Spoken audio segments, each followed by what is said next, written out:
Nice. We'll give it like 5 seconds. Go And live. yeah, we are live. Let's go. Let's go. Yo, Let's what's going on, go. everybody?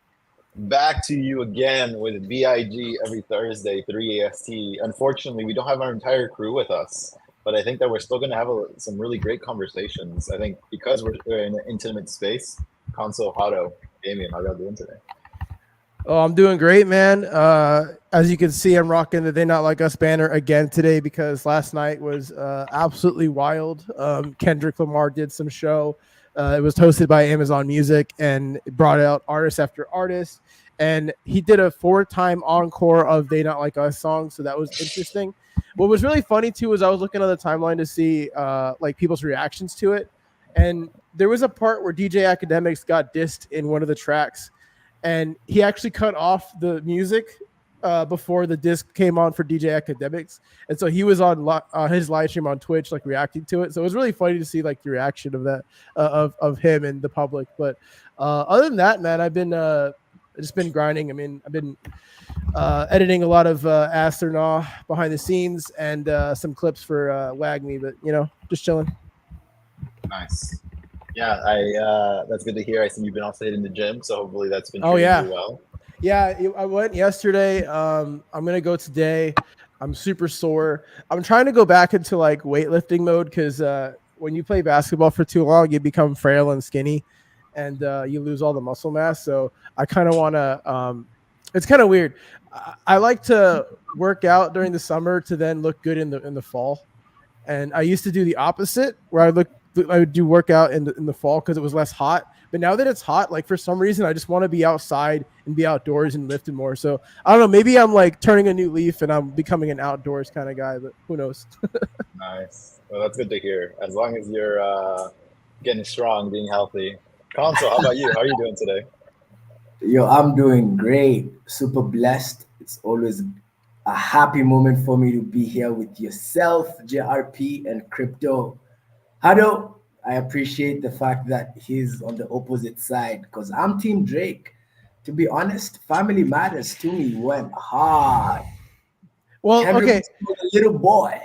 okay. Listen, That the beat for Family Matters is fantastic. The lyrics, they're all right. I The beat's mean, great though. the guy who took the biggest L was Rick Ross out of that. But let's not get Damn. into that conversation. I enjoyed the whole drama. It brought us to life as fans. It's fans who really won.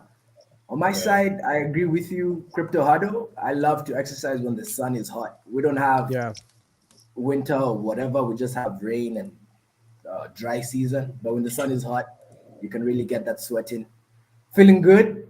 Great conversation today. Can't wait to dive into it. It's gonna be juicy. More Yeah. so because we have a special guest.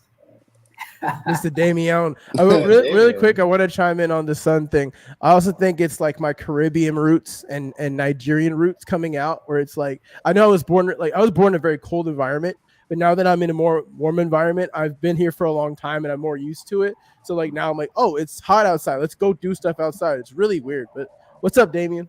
My bad. Hey, Damien, how are you doing today, bro? This is the first time you're on BIG, right? Yeah, it is actually. I'm doing good. How you doing? Doing well. Can't complain. I'm working on some OG Mag images as well. We do Nice, this and something else that's coming soon. Can't say shit about that, but just a nice. little teaser. Yeah, there's a lot happening in the Catalyst ecosystem. I'm glad to be a part of it a little bit and hear what's happening in the back end.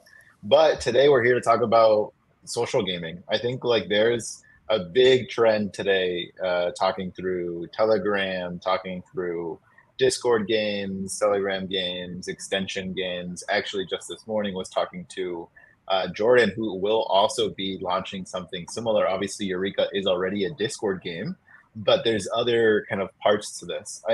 People are moving into this pretty quickly. If you're unfamiliar with unfamiliar territories, they were one of the first IMX games that was funded, and now they're pivoting into a Discord-based model that allows them to kind of launch within a Discord, and seeing a lot of positive traction as well. So I actually want to pass it on to Console first. Console, Ed, Biga, you're already focusing in on casual games, right? So it's kind of like Yeah. in that wheelhouse. What are your thoughts? Is Biga going to be going into this market as well? Curious to learn more.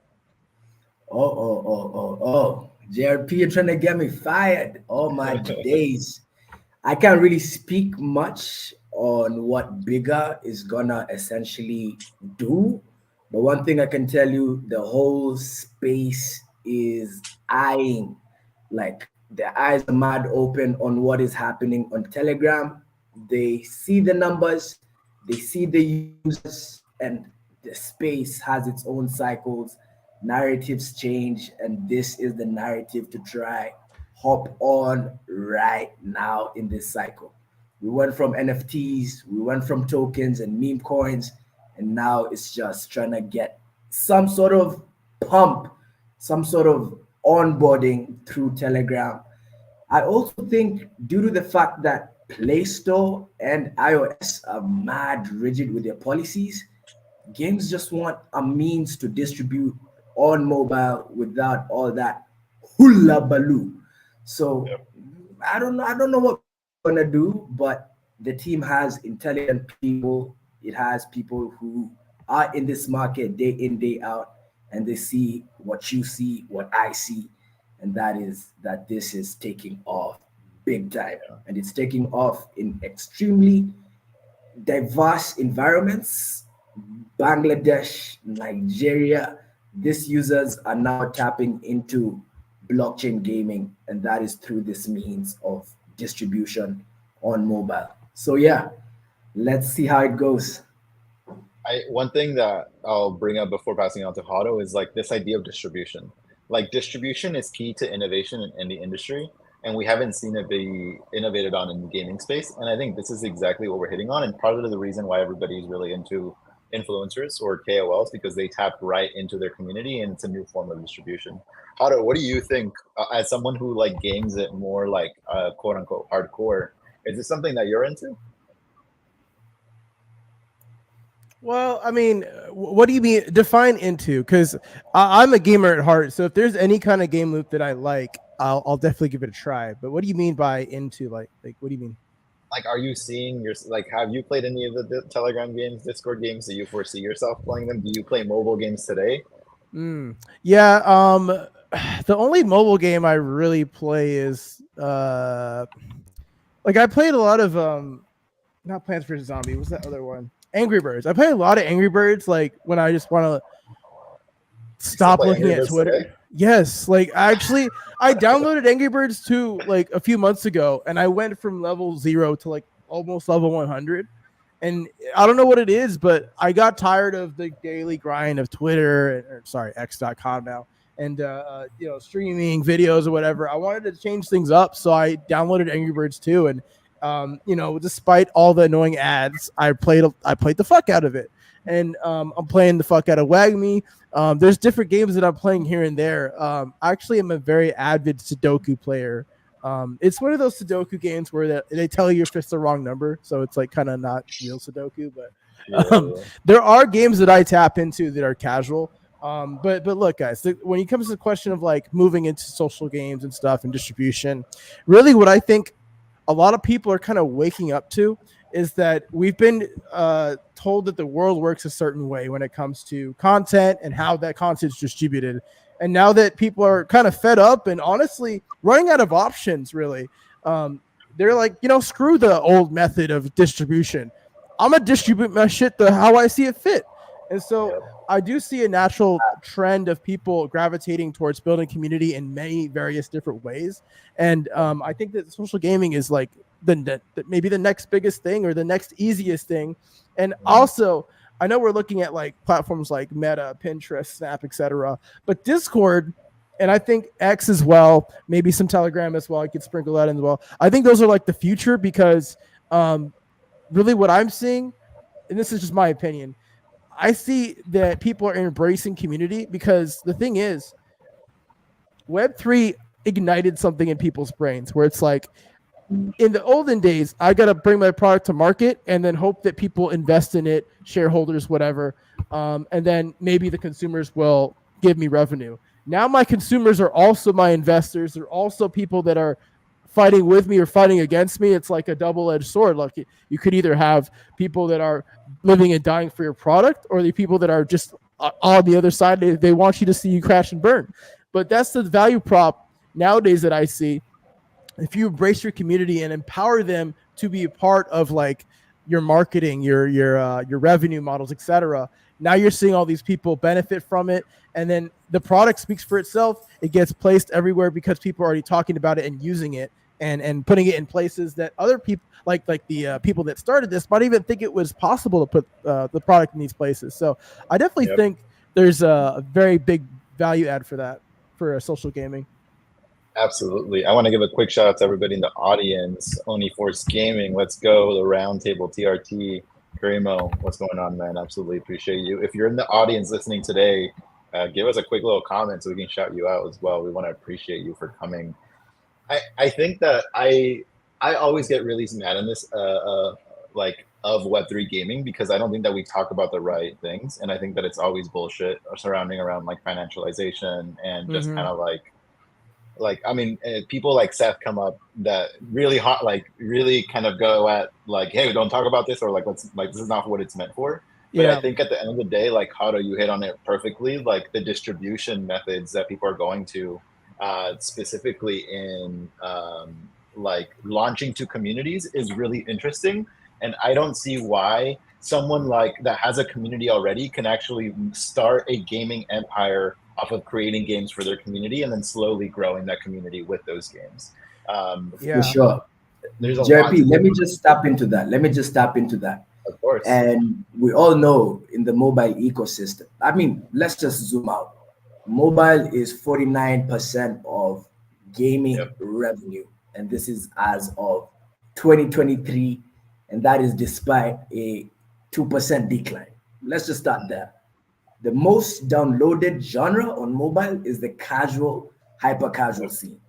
But one thing this genre really struggles with is the retention of users. The game loop is just way too simple, and the fallout rate is massive. Yep. Now we add a Web3 element, like you said. Yup, we don't want to talk about the tokens. I'm a huge fanboy of the economic side of this space. We never want to mention that publicly, but I don't mind taking the L for this space. And we add a Web3 layer to this super casual games, turning them a little bit into casino games, and the retention of users really spikes up. Now, during the month of 2024 May, Telegram had 27 million downloads.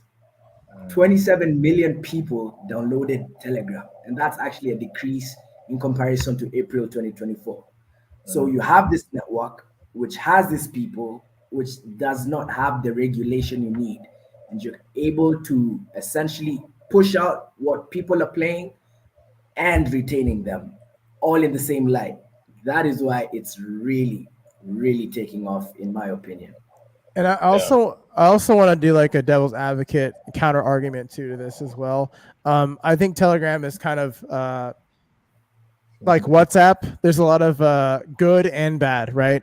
There's a lot of good actors and bad actors. There's a lot of good use cases and bad use cases, and I think that with the positive side of like, yeah, we want to distribute our game XYZ, and we're going to use these different platforms to do it. There could be some bad actors that play, they could cosplay as you, or maybe the games themselves, it's just a front for laundering, so there's a lot of layers to this.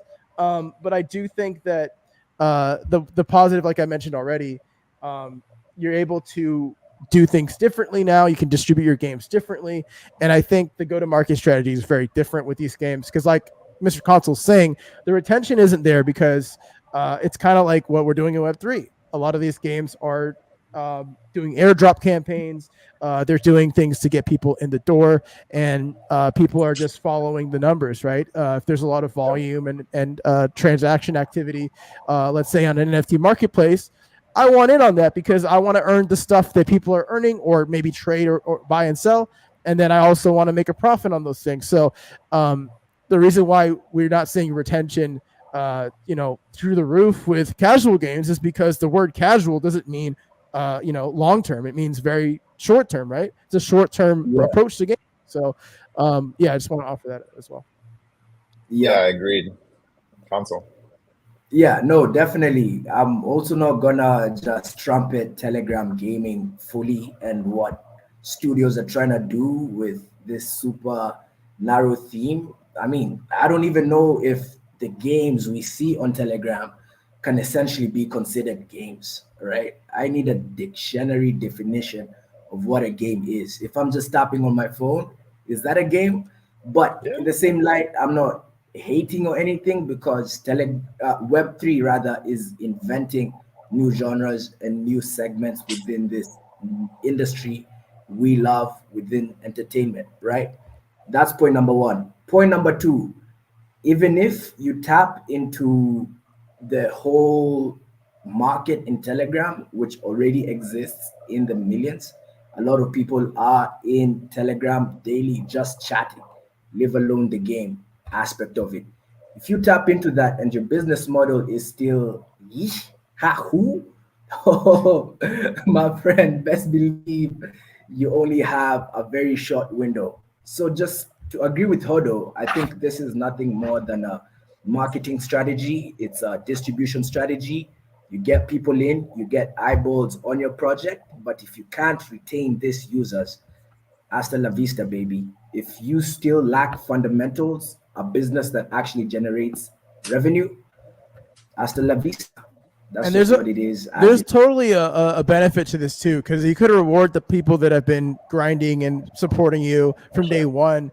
All these For sure. metrics are there on Telegram, so you could reward those users. I mean, look at Catalyst. We had a lot of guild members that became team members eventually because they were grinding with us and building with us. So, I mean, it definitely is a way to find people, or there's definitely a way to reward people for being in these games. And if they do want to make a full-fledged game and not just be a casual game, like it's a good it's a good bridge. It's a good bridge to have, because you could then take all those users that you just generated and built with, and now it's like, all right, now we're releasing a new product. I think it's a great thing, but again, there are some bad actors. What's up, Mizzy? Yo, Yo, yo, Mizzy. yo, what's up, everyone? what Yo, up? What up? This is not a fun time of year to live in Florida. I'll tell you guys that much. You guys aren't selling me Florida lately. No, I would stay very far away. Wait, so what's happening, man? I mean, it's just bad. The weather just knocks out the power all the time. To be honest, I live Wow. close to the beach, um, so Yeah, you yeah, also have a Cuban Missile Crisis coming up too. I think they're selling submarines your way too. So yeah. I mean, yeah, that's that I don't care about. This doesn't affect my power. You well, you know what I saw? I saw know? like a meme of the Florida man was gonna take out the submarine. He was just holding a gun to the shore. Yeah, I mean, I dead ass do think that that would be the case. The people out here are crazy. They're Uh, bigger threat than the submarine, man. Talking about crazy, Mizzy, like, what are your thoughts on if social gaming, is it gonna work? Like, is it a new paradigm, or is it just kind of like a trend that we're going through? I mean, I think it's a lot like Farmville and shit. You know, it has its place. It's not an or. I think what I find interesting about the whole thing is like people act like this is gonna replace like normal gaming, right? It's an and kind of situation. Like this is the type of shit that you do when you're waiting in a lobby for X to fight, right? Or if you're traveling and you weren't gonna be playing the fucking game anyways, like boom, now you're playing a game, you know? Um I because I remember when Farmville came out, like Call of Duty was literally at its height, like all these other gaming genres were at their peak, right? So it didn't replace that. It was just the thing that the sweats did when they were in class, basically. Mm. Yeah. So I think it's gonna stay. I don't think the ones that are out today are gonna stick around, but I think the whole concept will evolve and continue to grow. Has anybody Yeah, seen the banana game? Yep. I've heard about it. I haven't seen it yet though. Seen it, yeah. I've seen the Yeah, so bug. like, I've been the banana gate. No, I'm just kidding. Hey, yeah. so if you want to give Pause. like a quick TLDR of that banana game to everybody listening? Yeah, I mean, It's essentially this game where it's a clicker, right? You log in, you press a banana, you get a banana skin with every time you click, and that's it. That's the game loop, basically, right? They made a version of it for Fortnite, which was cool. You know, they made like their own version where you're standing in front of like a table and you gotta like run up to the bananas and shit. Uh, you know, it was made by a crypto native, which is interesting. And the crypto native is like not interested at all in bringing it to crypto. So a lot of people are like, see, this is why crypto gaming is not going to make it. Because why don't crypto natives want to make it in crypto? I was like, bro, chill. Maybe they're testing it out. I mean, to me, it sounds like a case study that they just proved that a simple concept can go viral. I mean, we've seen it time and time again where games go viral and then they kind of just fall off. And I think that's kind of how it is with the attention economy that we have today. But it kind of speaks to how short-term attention spans we have currently.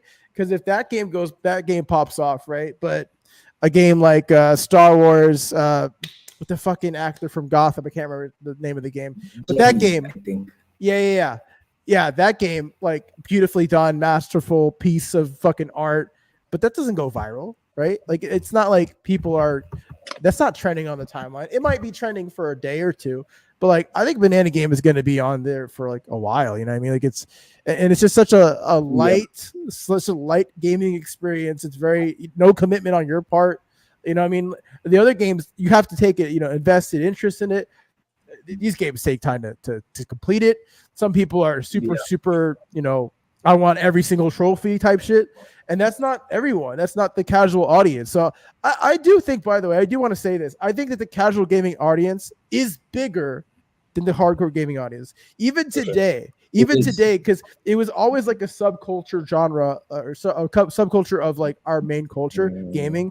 And it's been more mainstream now. Like you see like actors like Henry Cavill building a PC or whatever to play some games or whatever. Now he's on The Witcher as well. But I think the casual gaming audience, like you could say like playing Uno is a casual game, right? Like solitaire is a casual game. That's always been the bigger audience. So I'm not surprised.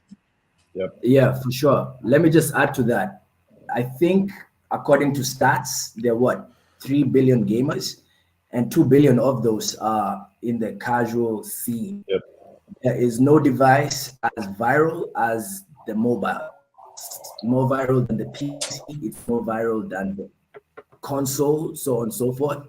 And also this, just on your point, Hodo, allows us as an industry to start tapping into what the Web3 realm has really been missing, and that is women in the space, right? When we talk about casual games, 46% of that demographic are ladies. Ladies love, for example, Candy Crush, Honor of Kings, and that demographic has not really existed in this masculine financialized space yet. So we can really tap into that. I think even just Console, rolling can you back the just like not be that? Can you not be sexist on B.I.G, please? Like we don't accept that. No, I'm not. No, I'm not really I'm just being kidding. I'm just sexist. kidding. I'm just Life, kidding. I'm just kidding. I'm just kidding. I'm just life kidding. is sexist. First of all, ladies and gentlemen, life is I'm sexist. But just go ahead, kidding, Carl. bro. I'm Keep just kidding. Yeah. I'm just saying I don't that know, man. I ladies- see a whole lot of girls in these lobbies. All right, go ahead. Maybe that's because you're 6 foot and have a deep voice and no one knows who the fuck you look like. I don't know. Just a thought. You know what I look like, Hado. What do you mean? I was. Come on, man. Listen. Sorry. I'm saying I'm tired of the sausage party that's happening here. All right. You want to know? You want to talk about a sausage party? Go to Wild World. Talking to men. I'm tired of it. Anyway, cycling back. One thing we also saw last week, I believe, is this massive company called Voodoo. I don't know if you guys have heard of Voodoo, and they bought Be Real, right? So essentially, they are this aggregator that focuses on hyper casual games that recently invested €500 million into this Be Real social app, right? I use that, by the way. You use it? Yep. They got bought out fully by Voodoo, some French company. Don't know them too well.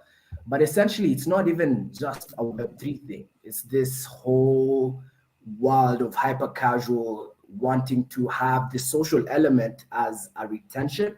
We are just blessed in Web3 that we can have tokens, so on and so forth. More so, I think these social apps have a way higher multiplier than just gaming. Once they go public, the valuations go off the roof. So I don't really see this just being natively in Web3 gaming. It's just gonna tap into gaming as an industry at large. I do have Yep. a question on this topic. Do you guys think that casual gaming or gaming in general should be sold instead of gaming as experiences? Because I've been seeing a lot of like in Web3 that they're trying to shift gears and say we're trying to build gaming experiences. And to me, Mm, that sounds less like a game and more like a interactive ecosystem. film or something. But do you think that games are going to start to pivot their marketing to say like gaming experiences to like get people curious to see what they're building? I personally think that it's going it they're where they're meaning gaming ecosystems because then they can reward their users as they travel through different ecosystems to keep them for longer. And so imagine it's kind of the same thing as like a Facebook ID. Like you can go Mm, into any app today and sign in with Facebook and you have information already of your friends that are there, like the stats of games that you've played before. And so I think people are leaning into that more than like the experience part because I think the experience part is just bullshit saying that like you can't create a really good game yourself. So you're just kind of leaning on other things to like prop you up. Obviously, it's a case by case basis, but yeah, curious to hear everybody else's thoughts. I've always viewed gaming experience kind of like a gamer's pop up shop. Right? Like, I'm not expecting that game to be around for a long time. Maybe it's like a casual game that I enjoy for, like, I don't know, a month before you take it down because it's a part of a collab or something. Like Gucci, I would say like 3 years ago, they made a mobile game, and that only lasted for a few months. It wasn't meant to be like the next big game, in the app store. It was meant to be a part of like the Gucci experience. Yeah. And people that ranked a certain level in the game ended up getting like Gucci products and all that shit. Like it was really cool. So to me, when somebody tells me gaming experience, that's what I expect. Like Catalyst, for example, if we were to make like a gaming experience in a map, that's we're not game developers, but we wanted to bring some sort of like gaming proposition to the forefront. If you're like a gaming studio and copping out with gaming experience, like send it to zero, in my let me opinion. let me add more context, I guess. Yeah. Do you think it's more short term or long term? Always short term when I hear gaming experience personally. Got Yeah, it. like that gamers pop up shop is what I expect. Well, what I hear is it's like short term with like long term strings. Like Yeah, it Mm, might be short term, but like they're trying to capture your attention to get it to something else, right? yeah, that's a good point. Yeah. Um Yeah, yeah, because I mean I'm we not sure. talked this. Oh, go ahead. Sorry. Go Yeah, ahead. yeah. No, I just want to tackle that question as well. But before I do, I just want to preface that I'm not sure I've understood your question fully. Yeah. But definitely, we're moving into a world of live service gaming or UGC within an ecosystem that has already been established. And that is truly because investors just don't want to risk on a whole new title. They want Yep. a title that has already gravitated its way into the eyes of the people, just making updates and continuously cashing in. And then on another front, just as JRP said, we have these products that have already been established, games that is, and they need product life extension. And there's no better way to do that than to just decentralize that whole building experience. And that's definitely something that, in my opinion, is really going to take off, especially as this AAA titles become way, way more expensive to build out. I'm not sure why they're getting more expensive in this time and day of AI, but yeah, that's a trend that is happening in the space that I see further happening. If you're not leveraging IP, if you're not somewhat a franchise, then it's gonna be very, very hard to get eyeballs in this very Oh, short memory ecosystem. Yeah, I Not agree. sure if I answered it correct. No, I think that's a great answer. Go ahead, JRP. I want to add one thing because I recently went through this. like I can think of an experience as the Fallout series that just came out. Like I'm not gonna watch that Mm, forever, but like it brought me back into the game. mm, The thing though is that the game that I'm playing on my mobile, I played mobile Fallout Shelter, is that it's still not like good enough to keep me forever, but it right. was good enough to keep me for like a little bit. And so like if they were able to then now find indie game devs who are like, I thought about this, I think last night going to bed, like if I had the IP for Fallout, what would I build? I would build a game where kind of like Power Worlds, you're the overseer, and for every single like Fallout shelter or like vault, you come up with some weird ass like experiment to put on within the vault, because like that's the if you haven't seen the Fallout series, like that's what's happening is like these vaults are just, sorry for spoilers, these vaults are just like yeah, sorry, these vaults are just experiments of people, of rich people. And so if I can do that, like for me, I would buy that game. I would buy it for sure for $60. Like if it looked really good, if it played the way I wanted it to play, I would play that 110%. And it was started because of the series, not because of anything else. Yeah, it almost to me sounds like it's sort of the evolution of UGC, where UGC used to be people making like mods, and I remember this one mod that was in StarCraft, where like OG StarCraft, the first one, and you had to like run away from one of the enemies in the game, and you had like, it was a co-op game, and you were like Android 18, and the other one was Android 17, and you had to run away from Cell. Like that was the whole scenario, right?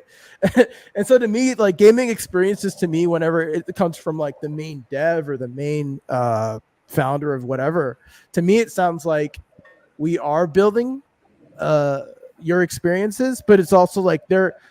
I think there's two sides to it. There's the game dev or founder is building an experience to get people in the door to build more experiences, and then Right. also we have like a sandbox, not actually sandbox, but we have a sandbox that you can build your own gaming experiences, and that's part of the gaming experience. I do want to hop to comments. Hi Star, what's up, man? Yo yo yo yo, and Yo, Star. Ramen sound Yo, said yo. metaversy. It does. I mean, mainly heard the term mostly from metaverses, to be quite frank. Got it. But I do think that a lot of games are trending into that way where it's like we don't have to give you the full game, we'll just give you a game experience because it's less money on my part, less investment, less time, and it's easier to approach. And then the thing is, like, you make the $20 or whatever, maybe it's a DLC, maybe it's a side, an add-on or whatever.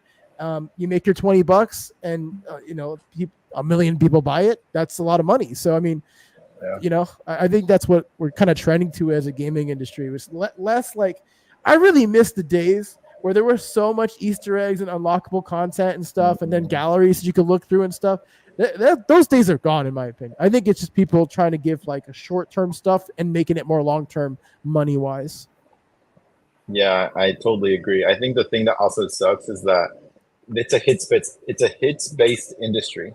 You Yep. can create a game with some money that the VC gave you and not have it hit, and they're never going to give you money again, right? And so Yeah. like that's why we've seen like the rise of indie game developers, and I'm really hoping that the indie game devs can figure this shit out, because if we can get to a spot where it's indie game devs games being hits, now we're going to see innovation.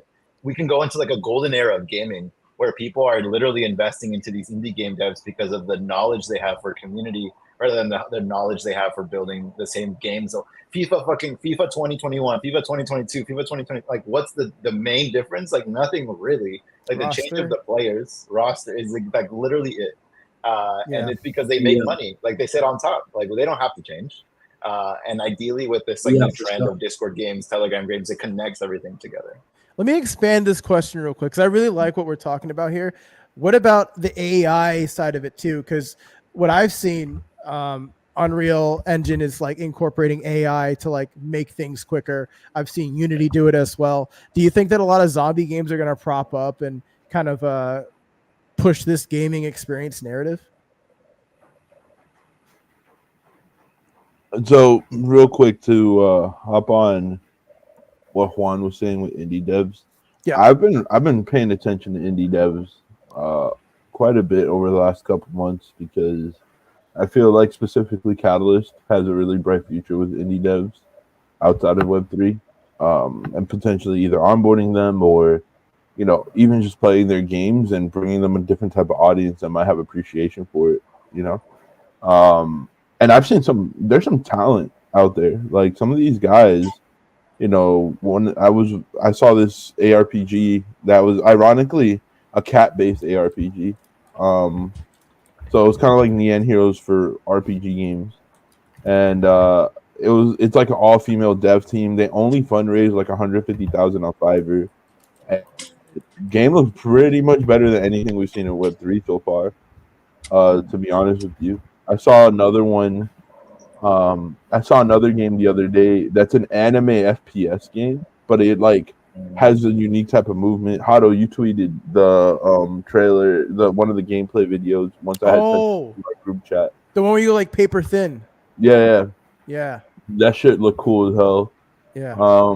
So yeah, the indie devs, in my opinion, are gearing up towards that renaissance. Like I'm seeing a lot of talent out there, and I think to what Hado mentioned, the AI is only gonna make it more more impressive for indie devs to wow people because you could have these zombie games that isn't even built by humans but maybe is inspired by the indie dev. Like I could see an indie dev building the initial concept and being like, take it from here, right?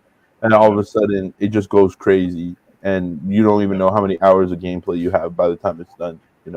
Yeah, well, just to be clear what I mean by AI. So they're integrating new file types within these builders, like in these tools, to like create assets in Unity or Unreal and kind of have them be universally they can send a file from one builder to another, like one game engine to another.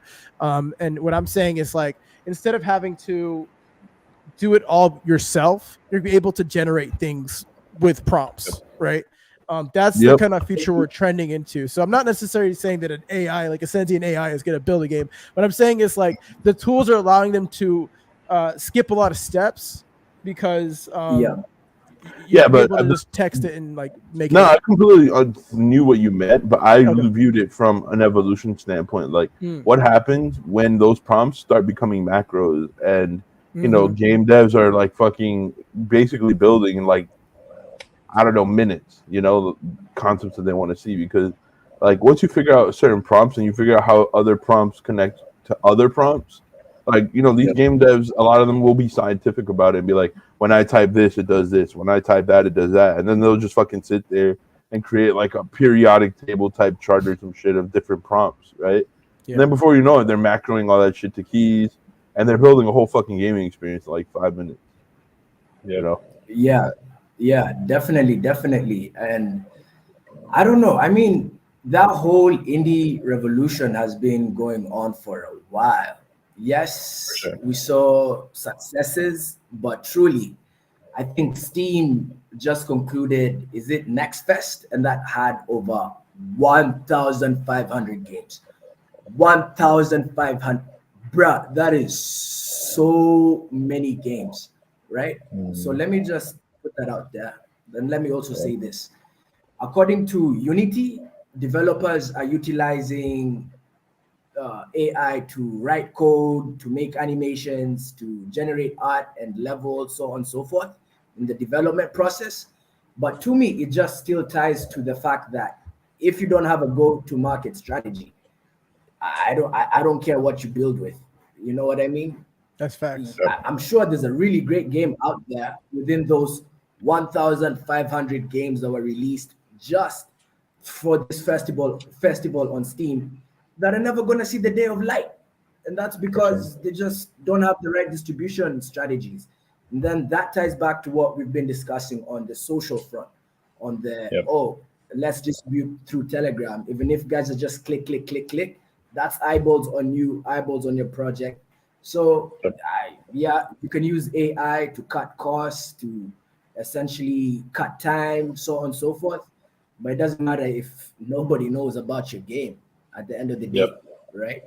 I think if I was a game dev, I would be building all of them.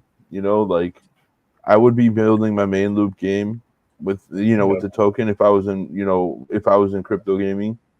And then I would be building a Discord game that makes sense within my universe, and then I would be building a Telegram game that makes sense within my universe.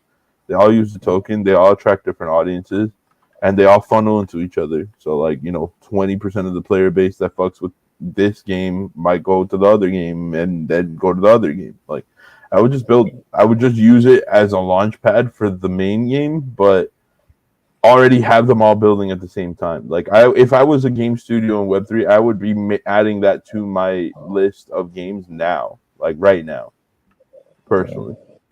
I want to give like go ahead. a quick hot take here. And there is this talk in just like the general AI community that the question is, when and what will the first billion-dollar company or unicorn be created with just one person?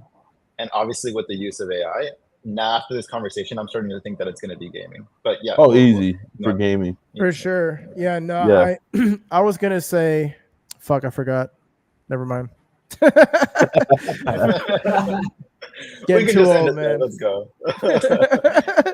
No, I do think that AI game or that AI is going to enable a lot of single person or maybe even 2-man team projects, because you can do, like, I'll just give you my experience using AI music generators, right? There are several different tools that you can use out there. I have one that I like in particular because I've found a certain way to do what I like to do with it. And then there's even more advanced tools that they released recently where you can tailor make it to, like, you want to target the beginning, do you want to target the end, do you want to be more specific, do you want to be more vague? And there's trade-offs here and there with what you're doing there. But as these tools get better and better, I do think that gaming is going to be the easiest way to incorporate all these things, because in gaming you can do storytelling, you can make beautiful music, you can have really good level design, you can have really good gameplay design. There's so many things you could do with these games. My only fear is that, and the thing is, I don't really play these long-winded AAA story-based games as much as I used to, but I do appreciate them. I do love them because it does take an entire fucking team to do all that together. And I'm just worried, like, we're going to have this short-term vision of gaming in the future where it's going to be experiences and not, an actual game loop that has many layers to it, maybe single player, multiplayer, et cetera, co-op. Instead, we're just going to have, kind of a storytelling thing. It's only going to be like 20, 30 minutes, and then it's going to make $1 million. And then EA is going to be like, why the fuck am I going to spend millions of dollars, like $200 million budget on what? What for? If I can make that overnight, making a 20-minute gameplay experience, why the fuck would I do that, right? And even better, let me put it on VR. Yeah. Make VR better, put it on VR. We just made 10 years worth of money in like a week. You know what I mean? Yeah. So I'm a little worried about that, but I do see the tide is turning. Indie is kind of becoming the new AAA because you have more tools at your exposure with way less costs and way less time. So a little worried there. Yeah, tapping into that as well. Didn't mean to jump in, JRP. No, you're good. You're good. I think you're good. You're good. Yeah. Just wanted to state on that as well, buddy. I think we are right in the middle of the month that is in the middle of the year, right? We're just halfway into 2024, and already we've seen way more layoffs than 2023 combined, right? So AI is also going to accelerate that way more, and that's just something that I also I also fear that for my brothers and sisters in this space. But in the same light, Crypto Hodo, let me also just toss this out there because I'd love to hear your thoughts. Sure. If everybody has essentially the same tools, how do you differentiate yourself? Right? Tool which you have, that I have, that Mizi has, that JRP has, might lead to the same prompt. Of course, the prompts are going to be different, but the same generation in terms of the world, the level adoptions, so on and so forth. What essentially is the differentiation, right? I would say I'm a big fan of Rick Rubin, right? And he's for those, like, for people that don't know who Rick Rubin is, famous in the music industry for helping people create bangers, man. Like he was one of Kanye and Jay's biggest creative collaborators. Like just a really, really brilliant, like creative mind.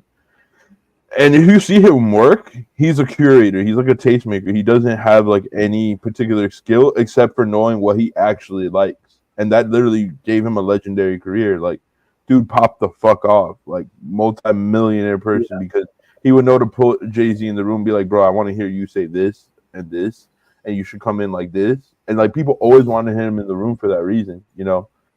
And then have the work that he did with his label because of that was incredible. So I think it comes down to taste. Like, you know, similar to look at those two characters behind Hado, right? Like I generated both of those. And how many people go the photorealistic route with Midjourney, right? And we specifically stay away from photorealism and we stay away from traditional anime art too. We created our own like vibe based on different things that we liked. My old art style, you know, done things that I've done. We threw all that into a pie and we came out with what you see in all the Catalyst visuals. Like all that is AI generated, but a lot of people don't even realize it, right? Because we put all our taste, we put in our password to create this new thing.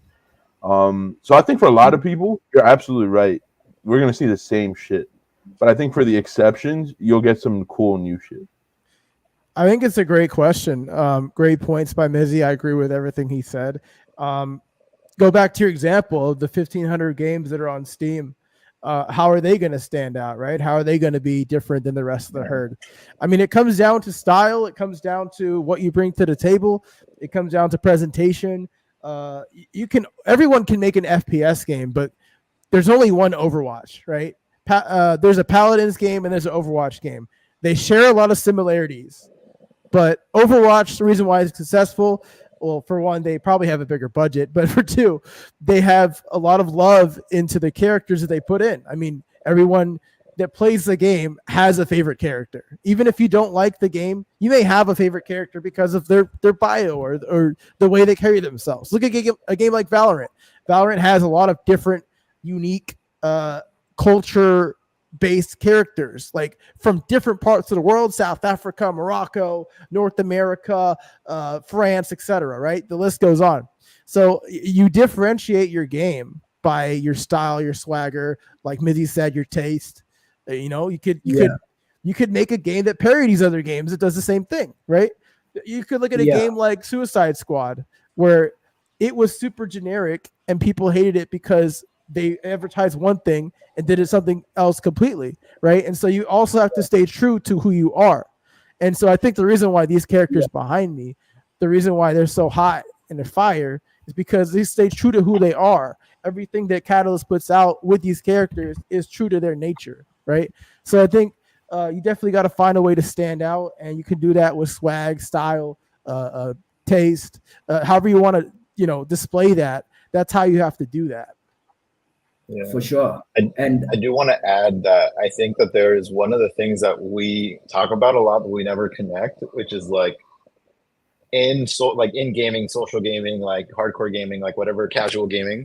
Like part of the reason that we're getting fucked right now is that we don't know who our users are. Like Apple essentially said, "Hey, I'm not going to tell you who your gamers are, so you're not going to be able to retarget them, so you can't really make money." Like the moment in time that we get the user acquisition costs lower in Web3 than in Web2, it's over. It makes financial sense to be a Web3 game. We obviously need a lot more data to get there, but there's going to be people like how Addis is saying, innovators have to keep on innovating. And like, and to that, just really quickly to go back to the AI point, like it's really on the prompts, right?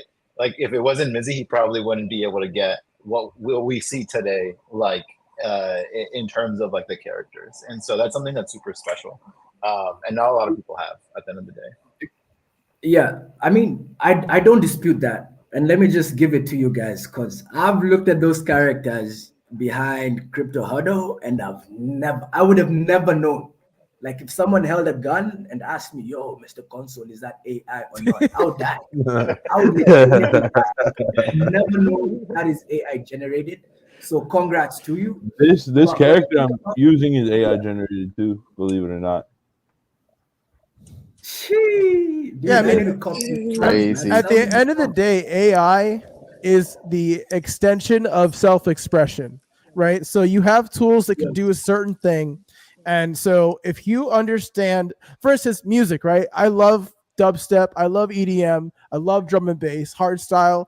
You could give me like a lot of subgenres and I'll probably say, yeah, I fuck with that.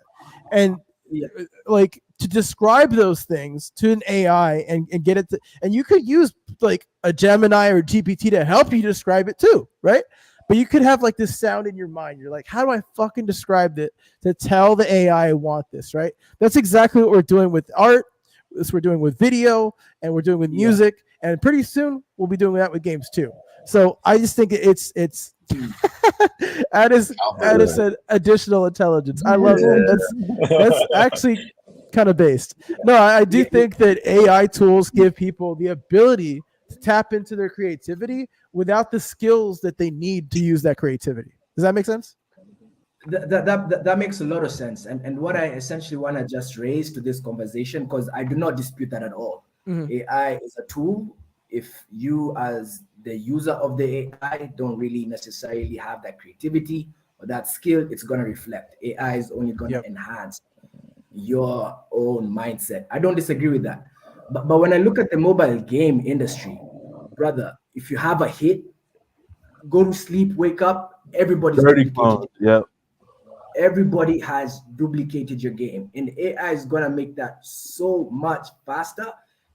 And I think that just cuts revenues for some of these projects. Yes, it could be that one, two, three studios that really pop off, that has that creativity on lock. You get that out there, go to sleep, wake up.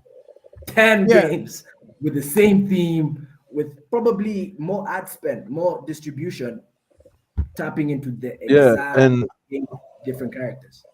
I think Hado really wants to say some shit. I don't know if one wants to say some shit, but I'll let one of them go before I hop in. Yeah. I just I've actually yeah. discussed I'm good. this I'm good. before, and it's topic that excites me personally.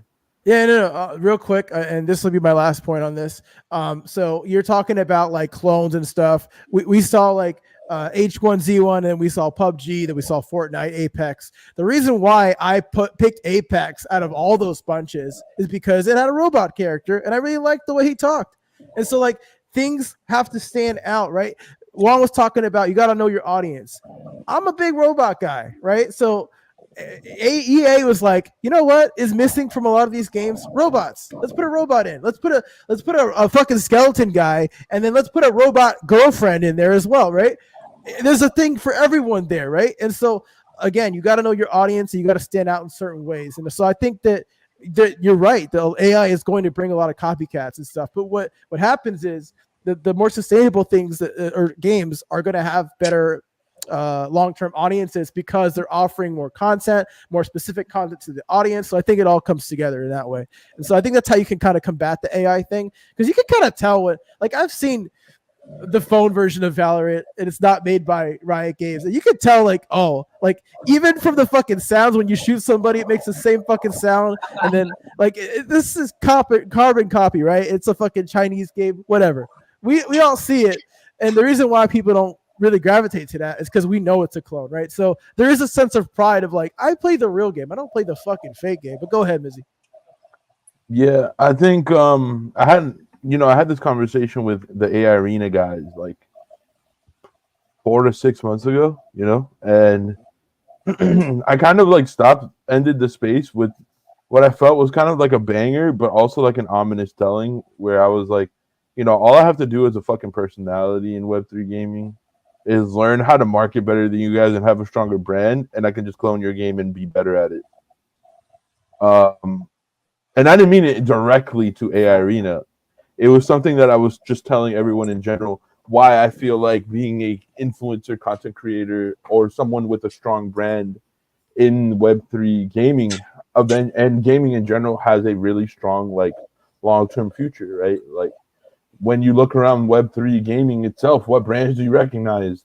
Yeah, you recognize some games, but you also recognize brands like Catalyst, Wolf's Dow, Paladins. You start seeing these names around the space, and you're kind of just like, these guys almost feel like as big as some of the games here, right? Because people talk about them a lot. And if they were to clone a game from like an indie developer, they would probably pop off in Web3 gaming specifically, right? So the point I was making when I was having that conversation is I was on a panel with like I think like 5 devs that were all saying that, we weren't calling them KOLs back then. We were calling them like content creators, whatever. They were a waste of money. They were a waste of time. They were a waste of budget. They didn't feel like they necessarily either needed them or anything like that. And they felt like they contributed nothing to Web3 gaming. And I said, you're creating your potential adversaries just by saying that. If I were you, I wouldn't take that approach. And they're like, why? And I was like, because okay, you guys could hate on, for example, YP, but what's going to stop YP from cloning your game in 2 years and then making more money off of it from it and you, right? And his fandom is going to rally around that. So, and this isn't exclusive to content creators. I just think if you have a strong brand and people want to associate themselves with your brand and your aesthetic or your style or whatever you do, that's the clone. That's the version they're going to play, essentially, whether it be the original or the clone. Like right now, I can tell you in Web3 gaming, I'm looking for RPG that has magic in it because everybody went the realism route. And it's very rare to see a lot of magic in any Web3 gaming RPGs, and that is boring to me because, I used to main a mage before I quit WoW, so I'm sitting here like, bruh, like, how many warrior types can I play? How many rogue types can I play? How many archer types can I play? Like, where's the mage? Where's the warlock? Where's the priest? Like, so they could easily copy one of these other games. Give me some magic casters. I'm happy. I'll probably play that over the original. Are you saying that Web3 games are lacking magic? This fucking guy. No, I think it's a great point. Yeah. No, go ahead. I've played like 4 or 5 different RPGs in the last month, and my feedback to all of them is like, you guys realize that mage class is like a staple of RPG games, right? Like, literally, you can't picture any MMO without mage type, like, period, or ARPG, period. Like, where's the mage types? I want to go back to what you said something earlier about AI Arena and like they're kind of positioning themselves and stuff. I think that your name of the game really fucking matters. All the games that are like blockchain this and AI that, like, yeah, you're gonna get clicks. If people type AI or blockchain, your game is gonna be there. But then they're gonna see it and be like, oh, this is a clone of this game. Cool. I'm gonna go back to the other game, right? It has to stand out differently. The name fucking matters, first of all. But it's like it's an optics thing. Like you want to be an AI fighting game, right? Basically, you're copying the amiibo concept from Smash Brothers. Okay, we've all done it. If you play Smash, you know what amiibos are. You train your amiibo, and then people used to do amiibo tournaments where they would have the amiibos fight each other. It was a little side event. It was fun. But to me, I think you could dress it up a different way and not piggyback off the name AI, right? Because I know it's a trendy term, but you could. What was that movie that the dude was like training his robot in the fucking VR thing? Not Pacific Rim. The one with Hugh Jackman, right? Yeah. I don't think it's Pacific Rim. Real Steel, right? Yeah. That never mentioned any AI stuff, but you could easily said AI Steel or whatever, right? Like you gotta find ways to dress it up a certain way to get people that are robot fans. Because I love robots. I told y'all that. I love robots. And I said, fuck this shit. Right? You got to dress it up a certain way to appeal to an audience. That's funny because I told them they should have made it a Gundam concept. I mean, that could work too. But I mean, look, at the end of the day, you've got to find a way to make your IP not use these buzzwords because you're banking on the buzzword to give you success in the beginning. And if it doesn't even have any merit to what you're building, or that trend fails, then what? It's like if let's just, I don't think AI is going to go anywhere anytime soon, but let's just say AI dies tomorrow. What are you going to call AI Arena? Dead Arena? You know what I mean? Like you got to think. Relic Arena. Yeah, I mean, like all great points. I think like a little bit off of the topic of like social gaming, but I think the whole idea here is like we started off with social gaming and we ended up just talking about how we're making better gaming experiences, right? And I think that that's what everybody is focused in on right now is like, can we use AI to make better gaming experiences? Can we use social platforms to make better gaming experiences? And I'm really excited to see what this space figures out and innovates on. I think that there's still a really long ways to go before we see anything that's going to be crazy like Fortnite, but it's absolutely starting. And I think that Web3, crypto, blockchain, whatever you want to call it, is going to be a part of that. I do want to pass it on to everybody to give any final thoughts. I'll start off with console first.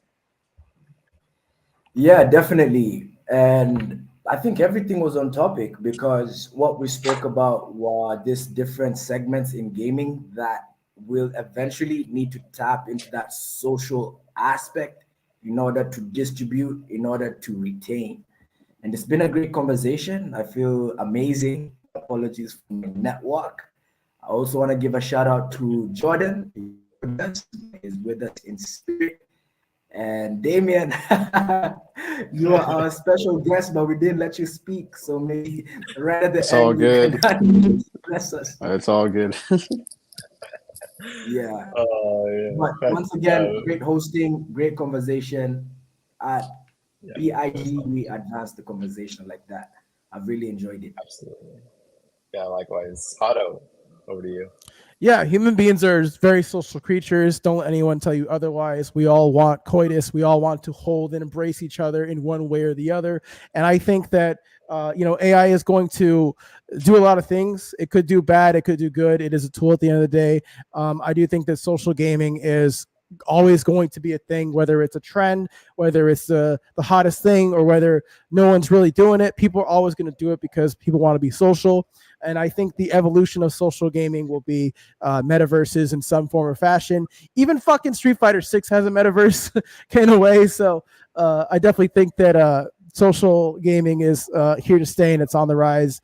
And yeah, I just think that AI gaming experiences will be the future, unfortunately. Unfortunately, Mizzy, over to you for final closing thoughts. All right. So social gaming, we need to. I think where we need to mature as an industry, as human beings, is thinking of things in an or light. I think we need to think of things as an and additive, an add light, right?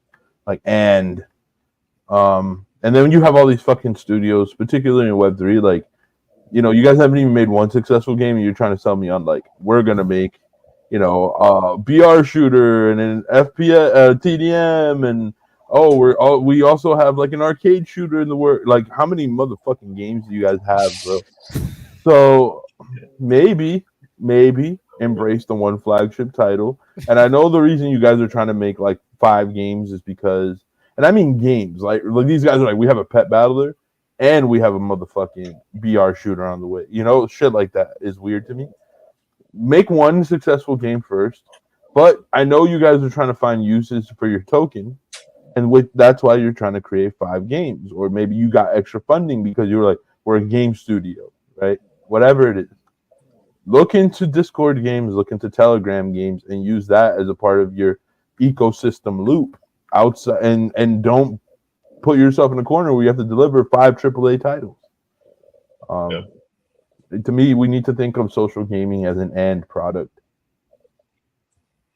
Yeah, totally agree. I think it should be an additive product. That's like a really great point because right now, even for Web3, right now the way we think about it is like Web3 is a product. Absolutely not. Web3 is an addition to the experience, and there's a lot of people that I think right now hate Web3 because of that reason. It's like this is it. This is the reason why it's gonna be better, and it's not like you can't just create a Overwatch that is Web3 Overwatch and make it successful. It's not how it works.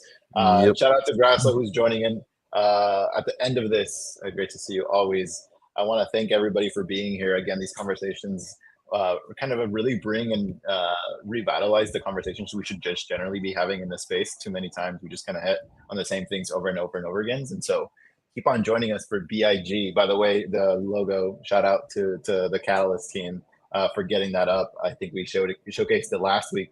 Absolutely killer. Thank you all for joining us. We'll be back next week, Thursday, 3 EST. Keep the conversation going. Hope everyone has a great rest of your day. Later, y'all. Peace. Peace.